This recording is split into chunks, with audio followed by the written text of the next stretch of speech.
क्या आपके नोन में कोई भी है जो ऑस्ट्रेलिया जाने का सोच रहा है या फिर आप खुद, बट फीस का नाम सुनकर ये आपका बीपी हाई हो जाता है। तो आज मैं दूंगी आपको कुछ ऐसे टिप्स जिससे आपकी फीस भी कम हो जाएगी और आपका बीपी भी नहीं हाई होगा।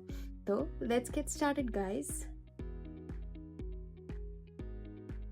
हेलो फ्रेंड्स, आप देख रहे हैं साक्षी अंकित व्लॉग्स और मेरा नाम है साक्षी।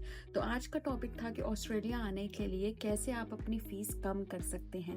ऑफ कोर्स आप फीस पूरा तो एलिमिनेट नहीं कर सकते, लेकिन यस कुछ टिप्स एंड ट्रिक्स से आप अपनी फ़ीस बहुत कम कर सकते हैं। And genuine tips, no fake promises. 90% students क्या गलती करते हैं, वो जाके अपने एजेंट को बोलते हैं, जो गलती मैंने भी करी थी, कि मैंने अकाउंटिंग डिग्री करनी है या मैंने MBA करना है इस यूनिवर्सिटी से। तो ऑफ कोर्स फिर वो बड़ी यूनिवर्सिटीज़ मेलबर्न या सिडनी की बताते हैं जिनके पैसे 40 या 50 लाख होते हैं। आपको करना क्या है, आपको जाना है और आपको बोलना है कि मुझे जो है सेम लेवल की मैनेजमेंट डिग्री करनी है जो MBA से रिलेटेड ही मुझे जॉब दे, एंड किसी रीजनल पार्ट ऑफ विक्टोरिया में, यस किसी रीजनल मेलबर्न में, किसी रीजनल ऑस्ट्रेलिया में। सो सबसे फर्स्ट ट्रिक है कि आप किसी रीजनल पार्ट ऑफ विक्टोरिया से या किसी रीजनल पार्ट ऑफ ऑस्ट्रेलिया से पढ़ाई कीजिए। डजेंट मैटर वो विक्टोरिया का या सिडनी के किसी रीजनल पार्ट में, या states like Darwin and Tasmania. Yes, these states they all provide good opportunities for job. यहाँ के पढ़ाई बहुत सस्ती है, यहाँ पर जॉब्स बहुत इजीली मिलती है क्योंकि यहाँ पर लेबर शॉर्टेज होता है। एंड सबसे मेन थिंग, यहाँ पर परमानेंट रेजिडेंसी यानी कि PR बहुत जल्दी मिलती है। सो आपके पैसे पूरे वसूल हो जाते हैं और कम भी फीस होती है। जो ज्यादातर इंडियन पेरेंट्स गलती करते हैं ना, वो कहते हैं कि मैंने अपने बच्चे को एक टॉप की यूनिवर्सिटी में ऑस्ट्रेलिया में भेजना है। बट ऑस्ट्रेलिया में बेस्ट चीज़ ये है ना कि जब भी आप जॉब करने जाते हो, जॉब लेने जाते हो, या जब भी आप PR लेने जाते हो, they don't see the university कि आपने कौन सी बड़ी यूनिवर्सिटी से जॉब या फिर पढ़ाई करी है। दे सी कि क्या स्किल बेस्ड जॉब है, क्या स्किल है आपकी, आप कौन सा कोर्स कर रहे हो, वो मैटर करता है रादर देन आपकी university. So of course top 300 universities में जो यूनिवर्सिटीज़ आती हैं ऑस्ट्रेलिया की, और वो स्किल बेस्ड अगर आप पढ़ाई कर रहे हो, दैट्स फार बेटर देन जो टॉप 10 यूनिवर्सिटीज़ ऑस्ट्रेलिया की और कोई यूजलेस सब कोर्स कर रहे हो। तो जो दूसरी टिप है ना, वो है स्कॉलरशिप्स। यस, जो स्कॉलरशिप्स का सच है ना, वो कोई नहीं बताता है। एक्चुअल में द बेस्ट थिंग इज़ कि हर यूनिवर्सिटी, हर गवर्नमेंट चाहती है कि आप आए ऑस्ट्रेलिया में और ऑफ कोर्स पढ़ाई करें, बट ये चीज़ एजेंट्स नहीं बताते हैं।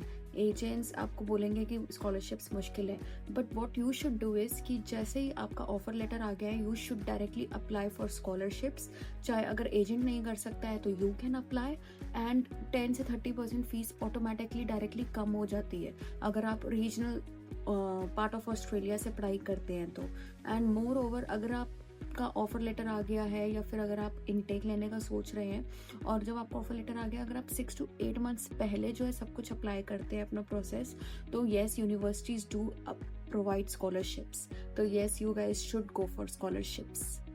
And the third tip is कि एजेंट के चक्रों से प्लीज़ बचे, बिकॉज यहाँ पर यूनिवर्सिटीज़ डायरेक्टली आपको रिप्लाई करती है, तो you guys don't have to go to agents. हाँ, अगर आप लेजी है और अगर आपके पास पैसे ज़्यादा है तो you can go for agents, but आप खुद अप्लाई कर सकते हैं। आप सब कुछ यूनिवर्सिटीज़ को कॉल करके खुद बात कर सकते हैं, खुद सब कुछ हो सकता है। तो you guys don't have to go to agents, क्योंकि एजेंट्स की फ़ीस बहुत ज़्यादा होती है एंड एजेंट्स से पैसे बचाने के लिए। Yes, so the third tip is always do part time jobs and smart planning and part time jobs at the same time when you are doing studies is very important, क्योंकि जब आप part time jobs करते हो तो आप अपने यहाँ के सारे एक्सपेंसेस ऑलमोस्ट निकाल लेते हो, रेंट, ग्रोसरी, ट्रांसपोर्ट, एंड कभी कभी आधी से ज़्यादा फीस भी। तो yes, that's the best thing, क्योंकि hard work is the key to success. तो येस, अगर आप हार्ड वर्क करेंगे, और यहाँ पर यूनिवर्सिटीज़ जब कॉलेज चल रहा है तो legally student is allowed to do 20 hours per week, but अगर कॉलेज की छुट्टियाँ चल रही है तो you can do more than that. तो येस, उससे आप बहुत पैसे सेव कर सकते हो।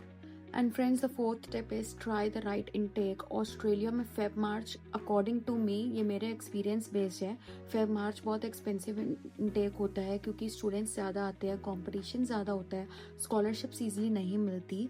तो you guys should go for try to go for November December intake, क्योंकि हर कोई नया साल ट्राई करता है Feb March rather than November December. तो नवंबर दिसंबर में कंपटीशन भी कम होता है और स्कॉलरशिप्स भी इजीली मिलती है।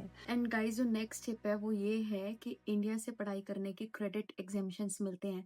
तो अगर आपने इंडिया से डिप्लोमा किया है या बैचलर्स किया है या वर्क एक्सपीरियंस आपको इंडिया का है, तो उससे 1 या 2 सब्जेक्ट्स की फीस कम हो जाती है, वो एग्जेम्प्ट हो जाते हैं, सब्जेक्ट्स आपको नहीं करने पड़ते और उससे बहुत पैसे बचते हैं। तो फिर अगर इंडिया से जो सब्जेक्ट्स किए हुए हैं तो ऑफ कोर्स उसको ऑस्ट्रेलिया में रिपीट करने का कोई फ़ायदा नहीं होता है। सो गाइज, आई होप आपको आज का व्लॉग अच्छा लगा होगा। एंड अगर आपको आज की इन्फॉर्मेशन अच्छी लगी तो do like, share and subscribe. And मैं मिलूंगी नेक्स्ट व्लॉग में आपको। Thank you.